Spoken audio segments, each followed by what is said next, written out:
Ya, shalom Bapak Ibu Saudara jemaat Tuhan. Kita bersyukur kepada Allah di dalam bulan ini, di minggu pertama kita masih dalam pemeliharaan Tuhan. Dan kita boleh bersyukur juga sekalipun kita beribadah secara mesbah keluarga, tapi tidak mengurangi daripada hadirat Tuhan.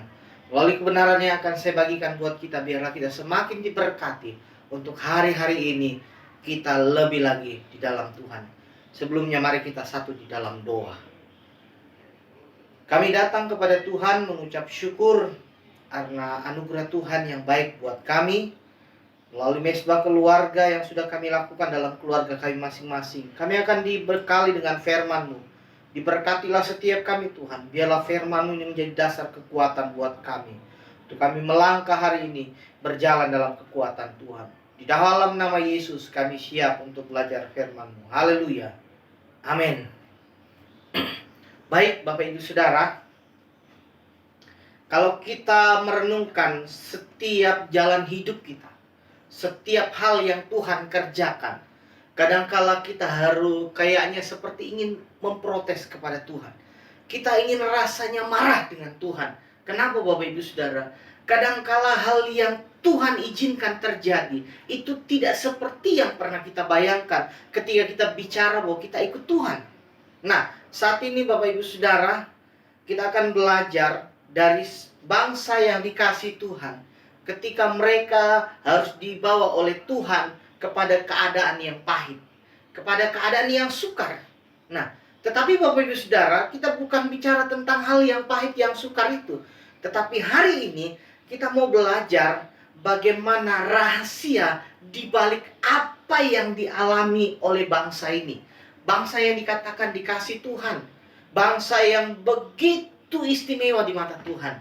Dan terlebih Bapak Ibu Saudara, ketika kita menjadi orang yang istimewa di mata Tuhan, ketika kita menjadi istimewa di pandangan Allah, tentunya apa yang Tuhan buat itu adalah sebuah kebaikan.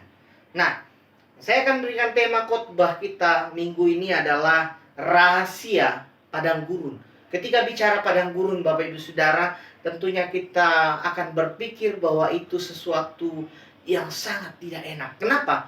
Bicara padang gurun, ini tempat yang gersang, kering, tidak ada kehidupan. Tentunya kalau orang ingin ditaruh untuk hidup di padang gurun, orang berpikir tidak. Kenapa? Karena bicara tentang padang gurun yang saya katakan tadi, itu bukan tempat yang menjanjikan. Tapi Bapak Ibu Saudara, di balik semua itu ada rahasia yang Tuhan inginkan, yang Allah kehendaki untuk terjadi dalam hidup kita, orang percaya. Bukan hanya bangsa Israel saja yang alami hidup di padang gurun, tapi kita pun gereja Tuhan hari-hari ini. Tuhan akan bawa kita untuk masuk dalam padang gurun. Tuhan izinkan itu. Kita masuk dalam hal-hal yang sukar supaya kita melihat apa maksud Tuhan, apa yang Tuhan inginkan dari kehidupan kita. Baik, kita akan belajar bersama-sama. Mari kita membuka Alkitab kita di dalam Keluaran, kitab Keluaran pasalnya yang ke-13.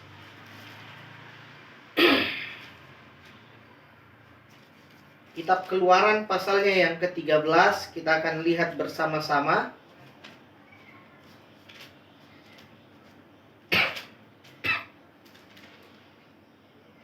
Kita akan baca di ayatnya yang ke-17 sampai dengan ayatnya yang ke-22.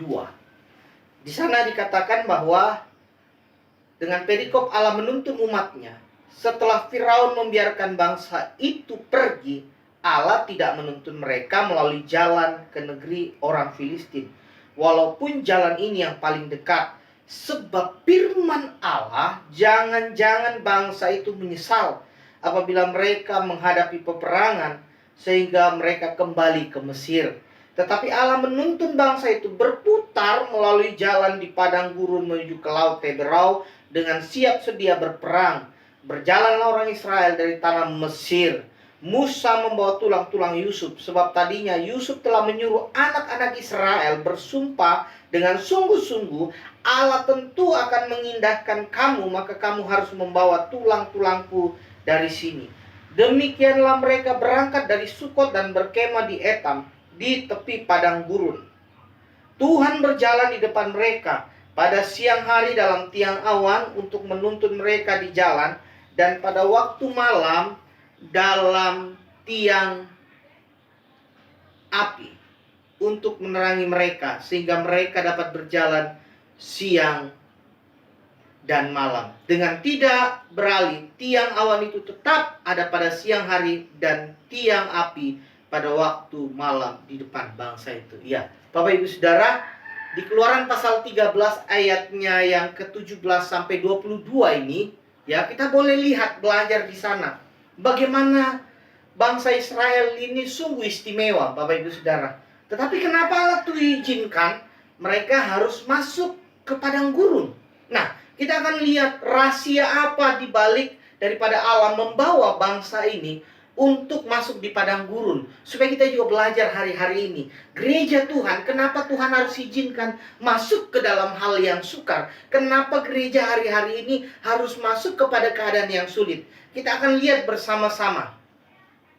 Kita lihat di ayatnya yang ke-17, di sana dikatakan, setelah Firaun membiarkan bangsa itu pergi, Allah tidak menuntun mereka itu pergi, dan Allah tidak menuntun mereka melalui jalan ke negeri orang Filistin, walaupun jalan ini yang paling dekat. Sebab firman Allah, jangan-jangan bangsa itu menyesal apabila mereka menghadapi peperangan, sehingga mereka kembali ke Mesir. Dibawa berputar-putar. Artinya Bapak Ibu Saudara, mereka dituntun kepada jalan yang kalau kita mau lihat, Alkitab bilang ada jalan yang harusnya 40 hari sudah sampai. Tapi kenapa harus Allah bawa mereka berputar-putar? Untuk menunjukkan bahwa yang namanya padang gurun itu tidak ada arah. Nah, ketika Allah menunjukkan bahwa padang gurun itu tidak ada arah, Bapak Ibu Saudara, nah, di sini kita bisa melihat bagaimana penyertaan Tuhan buat kita. Di ayat yang ke-17 tadi dikatakan di sana bahwa setelah Firaun membiarkan bangsa itu pergi, Allah tidak menuntun mereka melalui jalan negeri orang Filistin, walaupun jalan ini yang paling dekat. Sebab firman Allah, jangan-jangan bangsa itu menyesal. Pertama Bapak Ibu Saudara, kenapa Allah harus bawa mereka ke padang gurun, ke tempat yang tidak ada arah, tidak menentu? Yang pertama, kita melihat di sini supaya mereka tidak menyesal. Kenapa Bapak Ibu Saudara? Supaya orang-orang yang percaya, yang hari-hari ini katanya saya mengasihi Tuhan, mencintai Tuhan, ada begitu banyak orang yang menyesal di tengah perjalanan hidupnya. Tetapi ketika Allah bawa dia, kenapa dia tidak menyesal pada akhirnya? Karena Allah akan memperlihatkan bagaimana kebaikan Tuhan yang luar biasa itu. Karena kalau kita lihat pembacaan kita selanjutnya, dikatakan di sana bahwa ada tiang awan, ada tiang api yang menyertai mereka. Bagaimana penyertaan Tuhan yang luar biasa tetap bagi hidup mereka. Nah, disinilah Bapak Ibu Saudara, supaya kita tidak menyesal. Kadangkala kita sudah berteriak ketika Tuhan bawa kita kepada keadaan yang sulit, kepada tempat yang bagi kita nggak nyaman buat kita. Terus terang aja kita protes dengan Tuhan. Tetapi dari semua itu, rahasianya kenapa Tuhan bawa kita kadang ke padang gurun, kepada persoalan, kepada hal yang sukar, supaya kita tidak menyesal. Kita akan lihat bersama-sama Mazmur 37. Ini adalah orang yang tidak menyesal sekalipun memang pengalaman hidupnya pahit, Bapak Ibu Saudara. Kita lihat Mazmur 37.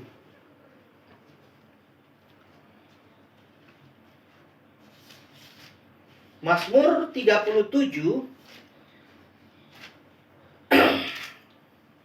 Kita akan baca di ayatnya yang ke-25. Dahulu aku muda, sekarang telah menjadi tua. Tetapi tidak pernah kulihat orang benar ditinggalkan, atau anak cucunya meminta-minta roti. Bapak Ibu Saudara, Ini sebuah perkataan seorang Raja Daud yang punya pengalaman luar biasa bersama dengan Tuhan. Kenapa saya bilang pengalaman yang luar biasa? Dia mengalami hal yang pahit, Bapak Ibu Saudara. Dia tahu dia sudah terpilih menjadi seorang raja, tapi dia diizinkan untuk mengembara, dikejar-kejar dengan ketakutan yang luar biasa. Nah, tetapi disinilah kita melihat bagaimana perkataan Daud. Dia tidak menyesal. Bahkan dia berkata, dari aku muda sampai aku tua, tidak pernah aku lihat orang yang percaya kepada Tuhan, anak cucunya meminta-minta. Luar biasa. Ayub, pengalaman yang pahit dari orang yang kaya, yang takut akan Tuhan, tapi Tuhan izinkan dia masuk ke dalam hal yang sukar. Tetapi dia boleh berkata, Tuhan itu luar biasa. Di akhir pemulihan hidupnya, luar biasa Bapak Ibu Saudara. Abraham, ketika dia diizinkan untuk menerima berkat Tuhan, penggenapan janji Tuhan, tapi Tuhan harus bawa dia kepada keadaan yang sukar. Dengan apa? Harus mempersembahkan anaknya. Tetapi ketika dia tahu Tuhan punya rencana yang indah, dia tetap pasrah. Di balik semuanya itu, Tuhan sediakan. Dan dia tidak menyesal. Yusuf seorang muda yang benar-benar hidupnya diproses oleh Tuhan dengan luar biasa. Tapi dia melewatinya, berjalan dalam penyerahan diri. Tuhan lakukan hal yang besar dalam hidupnya. Jadi Bapak Ibu Saudara, kalau engkau dibawa oleh Tuhan kepada keadaan yang sukar, ingat, rahasia padang gurun buat kita adalah kalau kita diizinkan Tuhan supaya kita tidak menyesal, tetapi sebaliknya kita akan memperkatakan Tuhan itu baik. Dan juga supaya hidup kita ini benar-benar dipersiapkan. Kenapa Bapak Ibu Saudara? Kalau kita baca ayat 18, dikatakan, tetapi Allah menuntun bangsa itu berputar melalui jalan di padang gurun menuju ke laut Teberau dengan siap sedia berperang. Berjalanlah orang Israel dari tanah Mesir. Bayangkan, bangsa Israel bukan orang yang terlatih berperang, tetapi mereka dibentuk oleh Allah di padang gurun, memiliki mental pejuang. Bapak Ibu Saudara, memang padang gurun itu, tidak ada arah. Padang gurun itu bicara tentang penderitaan yang luar biasa. Tapi di sanalah bangsa Israel dibentuk oleh Tuhan. Mentalnya dipersiapkan untuk masuk ke tanah perjanjian yang Tuhan sediakan. Luar biasa Bapak Ibu Saudara. Sebab itu mari kita jemaat Tuhan hari-hari ini. Kalau engkau dibawa Tuhan kepada padang gurunmu masing-masing, ya, dalam keluargamu, pekerjaanmu, apapun yang sedang Tuhan kerjakan, kalau Tuhan bawa kepada engkau keadaan yang sukar dan sulit, percaya kepada Tuhan. Ada rahasianya Allah di sana. Supaya engkau tidak menyesal, tetapi engkau memperkatakan Tuhan itu luar biasa. Dari mulutmu engkau memperkatakan Tuhan, pemeliharaanmu sempurna. Dan engkau juga dibentuk oleh Tuhan, memiliki mental pejuang untuk engkau siap lagi kepada ke level yang lebih tinggi. Itu yang pertama. Yang kedua, kita melihat rahasia padang gurun buat kita. Apa maksudnya ketika Tuhan bawa kita kepada keadaan yang sulit? Di padang gurun tidak ada jalan pintas. Bapak Ibu Saudara, kalau saya belum pernah berada secara pasti untuk di padang gurun. Tetapi ketika kita melihat, ya, di televisi tentunya yang sering kita lihat, padang gurun itu adalah tempat yang luas dan kita tidak bisa bilang di sana jalan yang pintas karena itu hamparan pasir yang luas Bapak Ibu Saudara. Nah, kenapa Tuhan izinkan kita berada di jalan yang kadang Tuhan harusnya bisa bawa dong? Karena dikatakan adalah di ayat yang pertama, bangsa Israel itu harusnya dibawa Tuhan melalui jalan ke negeri orang Filistin. Walaupun jalan ini yang paling dekat, harusnya dibawa ke sana. Tapi Tuhan kenapa bawa mereka berputar-putar? Nah, ada dua hal Bapak Ibu Saudara yang harus kita perhatikan. Kenapa Tuhan bawa mereka berputar-putar di padang gurun? Yang pertama, supaya mereka menjadi umat yang taat. memiliki ketaatan. Karena modal ketaatan inilah mereka bisa menerima janji Tuhan. Lalu yang kedua, kesetiaan. Ketaatan tanpa disertai dengan kesetiaan, Bapak Ibu Saudara, tidak akan menopang. Tetapi ketika kita mempunyai ketaatan dan kita punya kesetiaan, saya mau bilang, hidup kita dimanapun Tuhan bawa, kita akan selalu bilang, aku siap Tuhan. Jemaat Tuhan yang dikasihi oleh Allah, milikilah ketaatan dan kesetiaan ketika engkau dibawa oleh Tuhan kepada keadaan yang sukar. Ketika engkau harus dibawa kepada keadaan yang menyakitkan. Sekalipun itu secara daging menyakitkan, tapi ingat, ada janji Tuhan yang besar di sana. Tuhan tidak membawa kita untuk masuk dalam masalah supaya kita berkata, Tuhan, tunjukkan aku jalan yang paling pintas. Tuhan, tunjukkan aku jalan yang paling mudah. Enggak. Tidak ada Tuhan merencanakan ketika dia bawa kita kepada keadaan yang sukar untuk Tuhan bilang, ini loh, aku sedang menunjukkan jalan. Tidak. Tetapi Tuhan sedang memproses kita dengan ketaatan dan kesetiaan. Di mana komitmen kita dibentuk melalui kesetiaan dan ketaatan itu. Itu yang kedua. Kalau yang pertama tadi bahwa tidak ada arah ketika ada di padang gurun. Kenapa mereka dibawa berputar-putar? Supaya mereka tidak menyesal. Dan supaya mereka punya mental yang dipersiapkan Tuhan untuk jadi orang-orang berkemenangan. Yang kedua, di padang gurun tidak ada jalan yang pintas. Tetapi di sanalah ketaatan dan kesetiaan dibentuk. Lalu yang ketiga, kita akan lihat. Ketiga, tidak ada tempat bersembunyi. Padang gurun itu adalah tempat yang terbuka, tandus. Tidak ada yang tempat tersembunyi. Artinya Bapak Ibu Saudara, ketika engkau ada di padang gurun, Tuhan bawa engkau ke sana. Sebenarnya Tuhan sedang menelanjangi hidup kita. Tuhan sedang membuka segala sesuatunya dalam hidup kita. Supaya kita memahami bahwa kita ini tidak ada yang tersembunyi di hadapan Tuhan. Waktu kita ditelanjangi oleh Tuhan, ketika kita dibukakan semuanya oleh Tuhan, supaya hidup kita benar-benar diubahkan Bapak Ibu Saudara. Karena hanya dengan demikian, waktu kita ditelanjangi, kita dibukakan segala sesuatunya, kita menyadari siapa diri kita.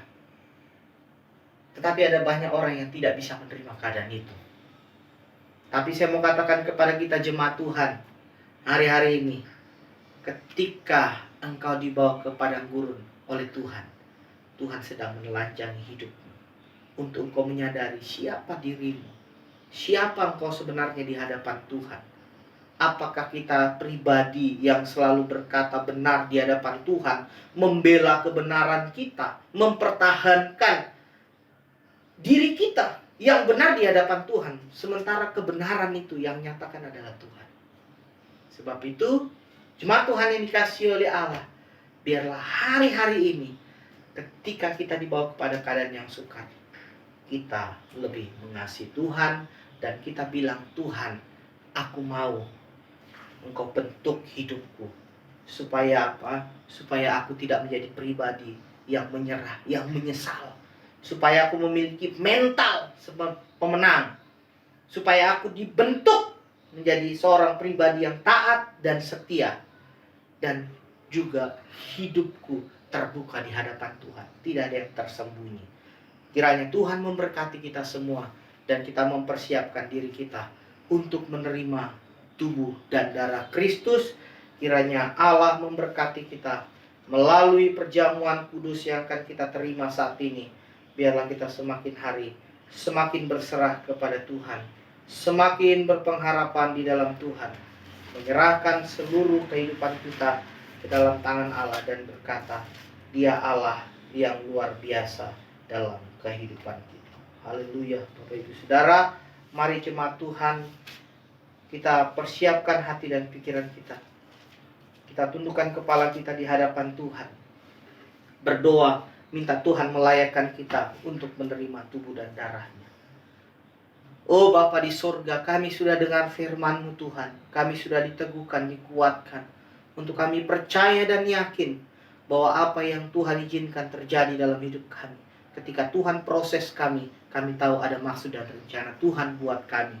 Bapa, kami akan diteguhkan dengan menerima perjamuan kudus, yaitu tubuh dan darah-Mu. Diberkatilah jemaat Tuhan yang akan menerimanya. Biarlah mereka menerima berkat ini Tuhan, sebagai penyerahan diri mereka kepada Tuhan. Dalam nama Yesus. Haleluya. Mari jemaat Tuhan, engkau pegang roti dengan tangan kananmu, dan engkau angkat tinggi-tinggi di atas kepalamu sebagai tanda penghormatan kita akan pengorbanan Kristus. Haleluya, haleluya. Terima kasih Bapa di surga. Terima kasih Tuhan Yesus. Dan sebelum kita memakannya, dengarkanlah firman Tuhan.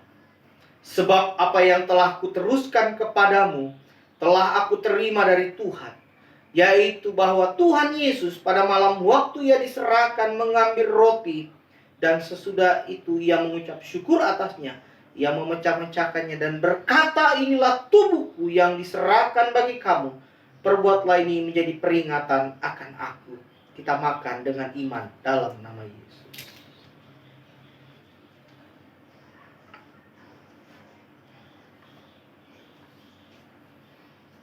Angkat cawan kita dengan tangan kanan kita tinggi-tinggi di atas kepala kita, sebagai tanda penghormatan kita akan pengorbanan Kristus.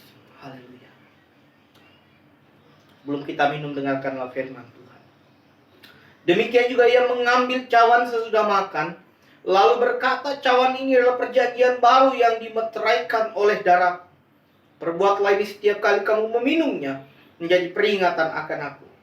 Sebab setiap kali kamu makan roti ini dan minum cawan ini, kamu memberitakan kematian Tuhan sampai ia datang. Mari kita minum dengan iman dalam nama Yesus. Haleluya, terima kasih Tuhan. Oh haleluya. Mari kita tundukkan kepala dan kita berdoa. Kami berterima kasih kalau Tuhan izinkan kami untuk terima tubuh dan darah-Mu. Biarlah semua kami diberkati saat ini Tuhan, melalui perjamuan kudus-Mu, melalui tubuh dan darah-Mu Tuhan. Kami semakin mengasihi Engkau Tuhan. Sekalipun Bapa, hidup kami harus melewati proses-proses hari-hari ini, tapi kami mau belajar Tuhan, untuk mengasihi Tuhan, untuk tidak memperkatakan kata penyesalan dalam hidup kami, dan untuk hidup kami ditempa dibentuk menjadi pribadi yang teguh, kuat di dalam Engkau. Dan kami memiliki ketaatan dan kesetiaan.